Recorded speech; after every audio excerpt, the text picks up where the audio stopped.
Hola a todos. Hace algún tiempo uno de vosotros me escribió pidiéndome un vídeo con consejos sobre cómo dibujar anatomía. Hoy os traigo un estudio anatómico a lápiz que tiene dos partes.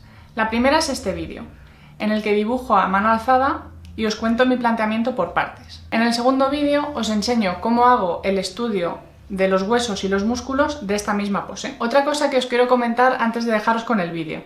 Estoy creando un servicio de tutorías online para vosotros. En la descripción os dejo más detalles. Os dejo con el vídeo. Lo primero que voy a hacer es establecer el tamaño total de la figura con unas líneas horizontales en la parte superior e inferior. Estas marcas las voy a intentar respetar todo lo posible.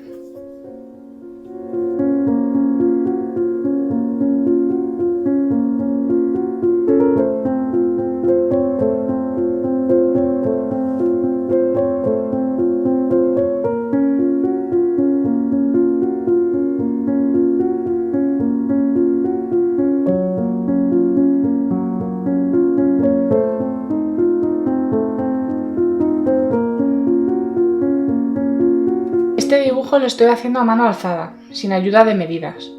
Si estáis interesados en aprender otros métodos de encaje con medidas, dejadme un comentario en la sección inferior y lo plantearé para un vídeo futuro.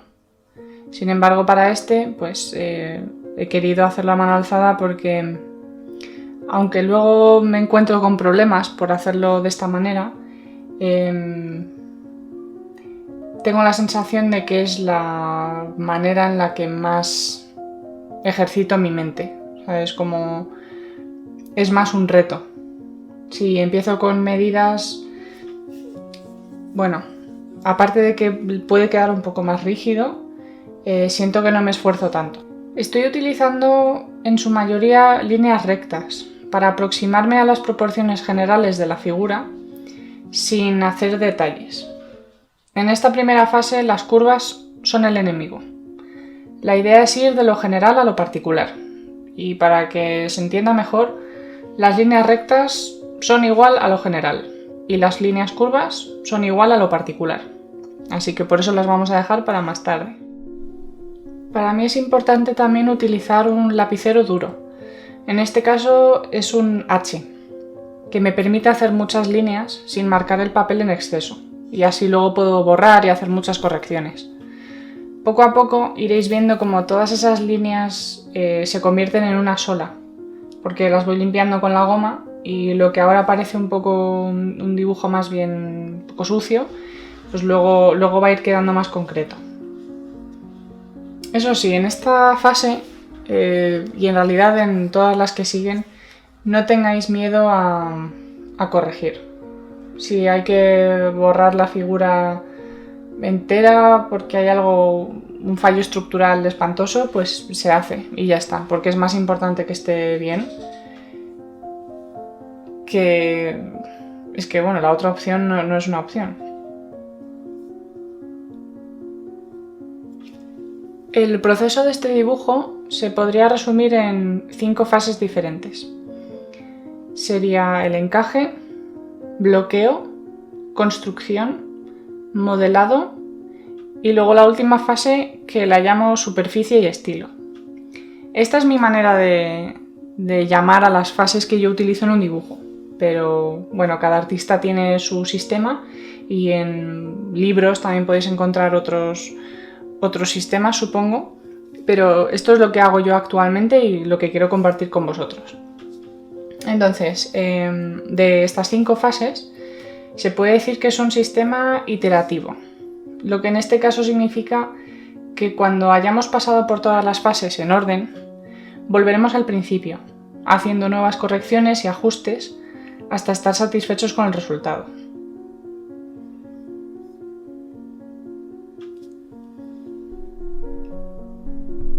Podríamos decir que ya hemos pasado la primera fase de encaje, por lo que ahora vamos a comenzar la fase de bloqueo.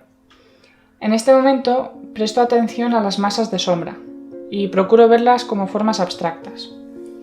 A mí me ayuda bastante cerrar un ojo, así eliminamos temporalmente la visión binocular y la imagen se aplana, facilitando el proceso de abstracción. Por eso si alguna vez habéis tenido un ojo vendado o si cerráis un ojo e intentáis alcanzar un objeto, os dais cuenta de que no calculáis bien las distancias. Es porque necesitamos los dos ojos para apreciar la tercera dimensión. Si cerramos uno, nos cargamos la tercera dimensión, lo vemos todo más plano y es más fácil ver formitas abstractas en una figura.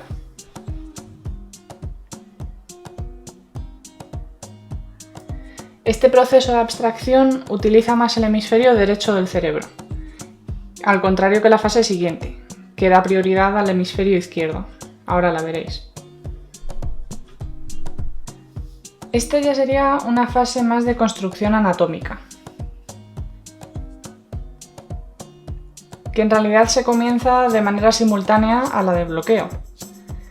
Entonces, realmente durante la mayor parte del dibujo voy a ir pivotando entre la fase 2 y la fase 3 hasta, llegar al punto en el que ya creo que tengo permiso para empezar a modelar, que es ir más al detalle. Entonces, ahora me dedico más a conceptualizar las formas que veo e intento construir la anatomía utilizando lo que sé sobre el cuerpo y no solo lo que veo. Aquí cobra especial importancia el haber practicado estudios anatómicos previos, de estructura ósea y muscular. En el próximo vídeo os explicaré cómo hago estos estudios para que podáis practicar y así cuando os enfrentéis a un dibujo de figura, pues vais a saber exactamente qué es lo que hay debajo de la piel y qué tenéis que hacer. Porque no es lo mismo dibujar a un cuerpo sabiendo lo que hay dentro que no sabiendo lo que hay dentro. Es posible lograr un resultado convincente, pero nunca va a ser igual. Bueno, hasta este momento, más o menos todas las sombras tenían un único valor. Hay alguna que ya he puesto un poquito más oscura que todas las demás, pero este es el momento en el que me centro en el modelado. Entonces, esta es la parte en la que me ocupo de expresar el volumen de la figura por medio del claroscuro. Entonces, ya es cuando voy a decidir qué parte va a ser más oscura y cuál va a ser el punto más luminoso. Y en función de esto, pues todos los valores irán relacionados entre sí. Entonces, ayuda mucho ver la figura como un solo volumen, que está sometido a una fuente de luz única.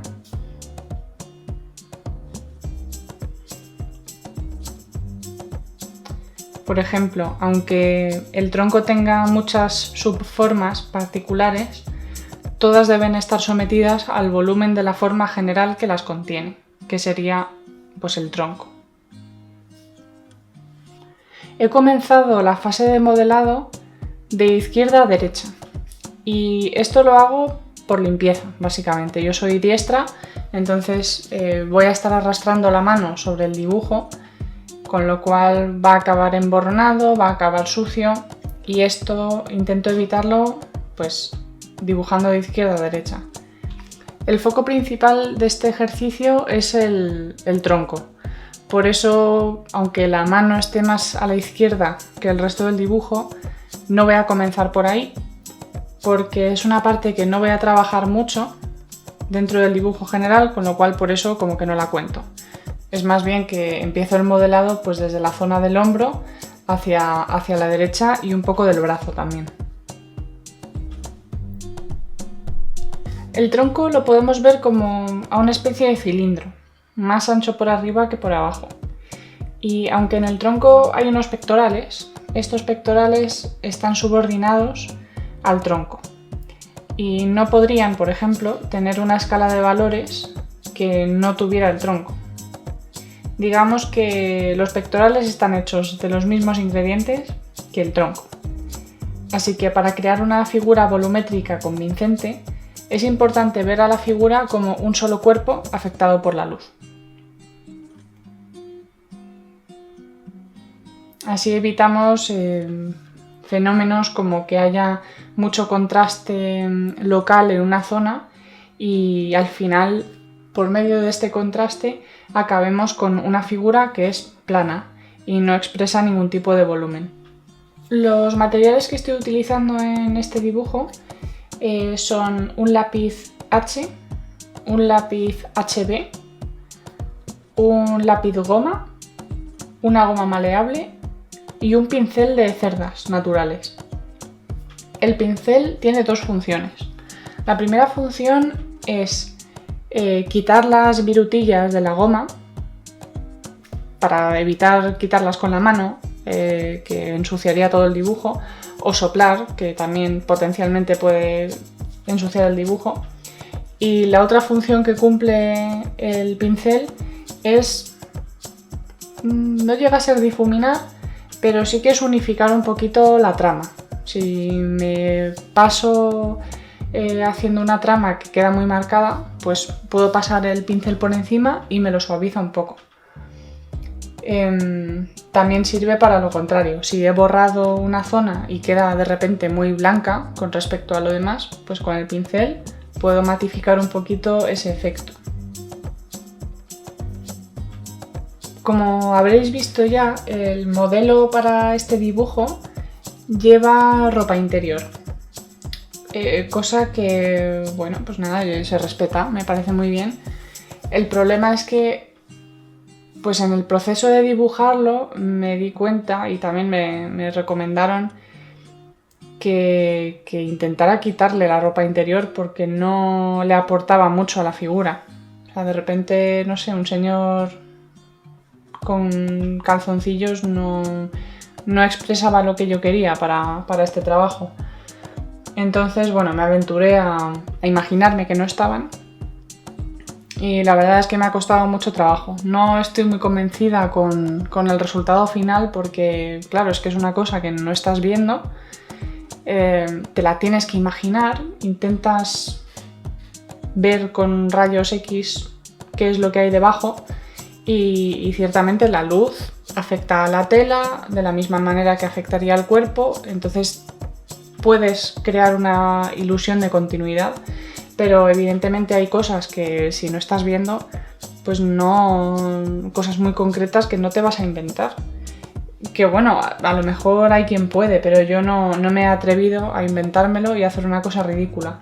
Con lo cual, toda esa zona se queda un poco nebulosa, un poco así oculta en el misterio y bueno, es lo que hay, ¿no? Realmente es que podría haber elegido una foto con otro modelo, pero me gustaba él por la expresividad y la fuerza de la pose y anatómicamente me parecía interesante para enseñaros el ejercicio que tengo pensado más adelante, que es en el que quiero explicar cómo se construye la anatomía del tronco y posiblemente del brazo desde el estudio óseo y el estudio muscular.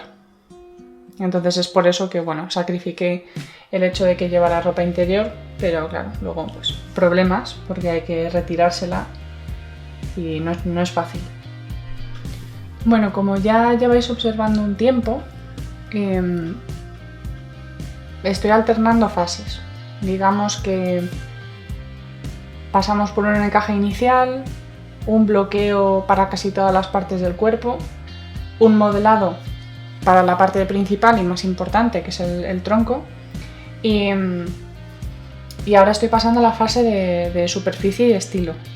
Pero, como podéis ver también, las zonas que están menos hechas o que he tenido que corregir varias veces, pues están en fases anteriores y a lo mejor pues estoy combinando zonas en las que estoy con superficie y estilo, estoy haciendo trama y detallado, y también estoy haciendo de otras partes pues el bloqueo o incluso el encaje inicial.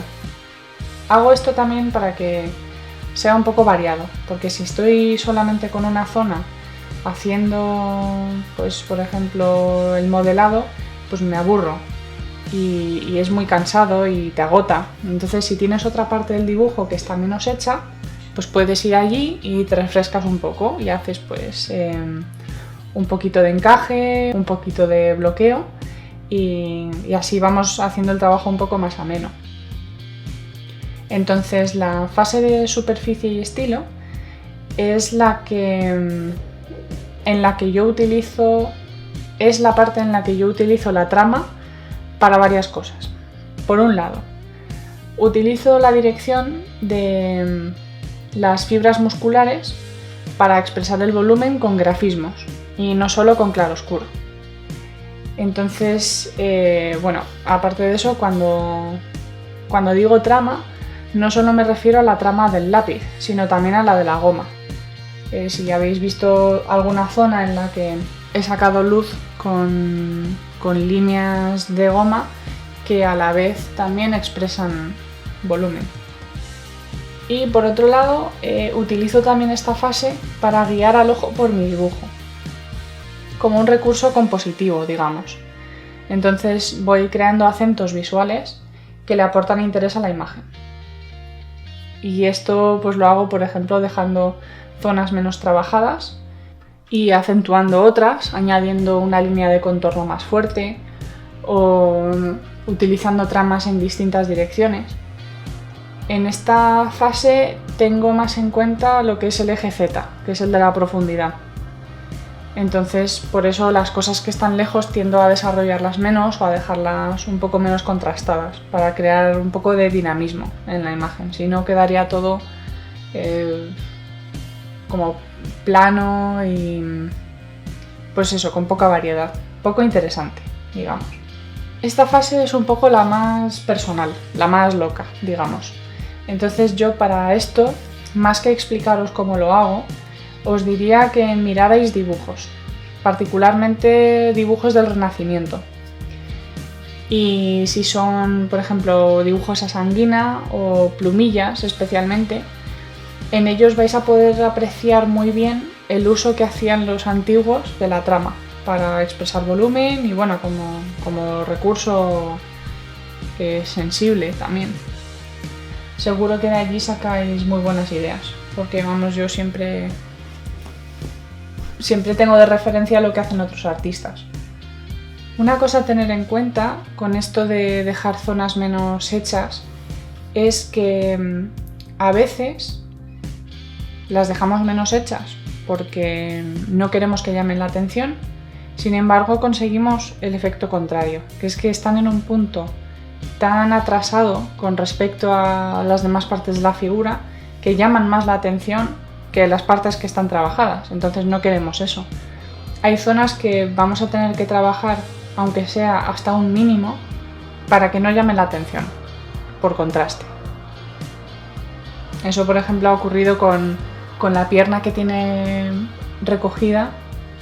Yo en principio no tenía pensado trabajarla demasiado, pero estando justo debajo de una parte tan trabajada como el tronco, llamaba demasiado la atención, así que he decidido trabajarla no hasta el mismo nivel, pero hasta un nivel que yo considero que no influye de manera negativa en el conjunto.